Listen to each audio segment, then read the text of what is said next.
Mon surnom, c'est Mac. La drogue, c'est la kétamine. Le lieu, c'est un appartement. Donc, on rentre de soirée avec les potes. Grosse soirée en club, on avait pris des extas déjà. On avait bu, on avait fumé. Et on arrive donc vers 8h du matin à l'appartement. Une fois arrivé à l'appartement, un des amis sort un pochon de kétamine. Et on décide de diviser le pochon en 3, et donc de tout prendre d'un coup. Grande erreur. Après avoir pris donc ma part, je commence 10 minutes plus tard, comme ça, à sentir mon âme quitter mon corps. C'est-à-dire que ma vue, mes sens ne coordonnent plus avec mon corps. Je peux ressentir des choses autre part. Je perds le poids et mon âme monte au ciel. Je traverse l'appartement des voisins du dessus. Il y avait donc 3 appartements au-dessus. Je les ai tous vus. Et j'arrive dans ce que je dirais mon imagination d'après la mort, qui est très cinématographique, je trouve. On est sur des nuages, il y a un mec qui est assis sur une grande chaise, un trône, et ce mec c'est Dieu. Enfin, c'est ce que j'en pense, hein.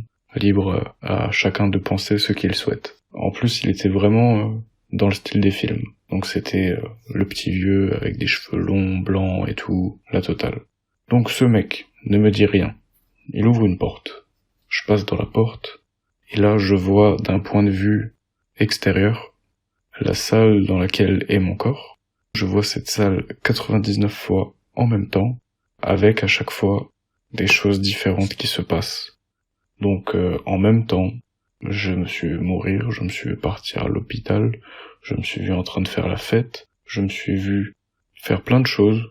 C'était très dur à vivre puisque du coup, on ressent tout en même temps. En fait, on voit tout, mais on est aussi dans l'action, dans le moment que l'on voit.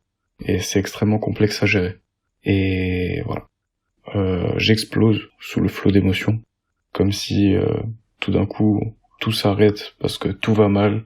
Tu commences à crier, tu te mets à genoux, tu gueules, et tout d'un coup t'exploses. Parce que c'est trop. C'est un trop. Et donc j'explose, et là je deviens le néant. Je ne suis plus rien. C'est-à-dire que tu n'as plus de conscience. Donc ça veut dire que la première étape, donc dans le trip, c'était de quitter mon corps. Ensuite, c'était de quitter ma conscience. Donc au final, est-ce que je suis mort? C'était la question que j'aurais voulu me poser, mais que je ne pouvais pas me poser vu que je n'en avais même plus la conscience. Je suis dans le noir complet. Progressivement, ça se transforme en un fond stellaire, je dirais. Plein d'étoiles, aucune planète en vue, rien. Et donc tout d'un coup, arrive un trou noir. Et donc forcément, je me déplace lentement vers ce trou noir, et je passe dedans. Alors ça, c'était vraiment un moment qui était très très complexe, puisque j'étais le néant. Même en étant le néant, on arrive à subir une sorte de distorsion qui est... J'ai pas les mots pour le décrire. C'est une bombe nucléaire sur une planète. Ce serait peu à côté. Enfin, je peux pas dire ça, j'ai jamais vécu une bombe nucléaire, et heureusement, mais j'en ai pas les mots. Après l'explosion, qui est la dernière partie du trip, et sûrement la plus longue, donc j'arrive dans une salle d'accouchement, je vois un enfant naître, et je vais suivre cet enfant jusqu'à ses 23 ans, au mot près, à l'instant près. Je ne peux rien dire, je ne peux rien faire, aucune interaction, je regarde juste, pendant 23 ans de trip. C'est vraiment très très long. Et j'avais plus conscience à la base d'être moi. Pour moi, c'était normal d'être juste là et de regarder quelqu'un faire.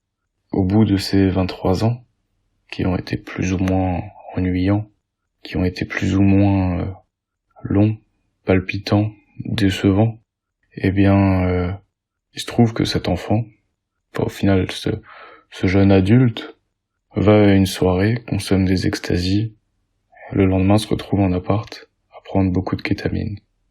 Et cet enfant-là, c'était moi. J'ai donc, on peut dire, revécu ma vie en un trip. Maintenant, je vais commenter un peu. premièrement sur ma partie extérieure du trip. Donc à savoir qu'on était 6 amis, et on a divisé notre pochon en 3, donc on avait 3 surveillants, on va dire. Il est toujours très important d'avoir des surveillants. Le problème de ce genre de trip, c'est que techniquement, mon trip a duré plus de 23 ans. Quand je me suis réveillé, j'ai eu des problèmes pendant 1 semaine à peu près. Est-ce que j'étais dans la réalité ou est-ce que j'étais encore dans mon trip? Et c'était vraiment très dur. J'ai eu de la chance d'avoir de très bons amis qui ont su comprendre. Et donc vraiment, il y a un problème de temps.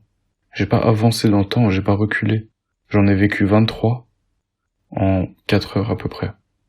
Et donc extérieurement, au niveau de mon corps, du coup ma partie physique, les 15 premières minutes j'ai convulsé. Et ensuite j'ai dormi. Il paraît même que je ronflais, et paraît même-t-il à un moment que je nageais, alors que j'étais tout simplement sur un matelas. On imagine les bras, les pieds, le total. Je vous renvoie à la vidéo sur la kétamine qu'a fait notre papy, et prenez soin de vous. Voilà.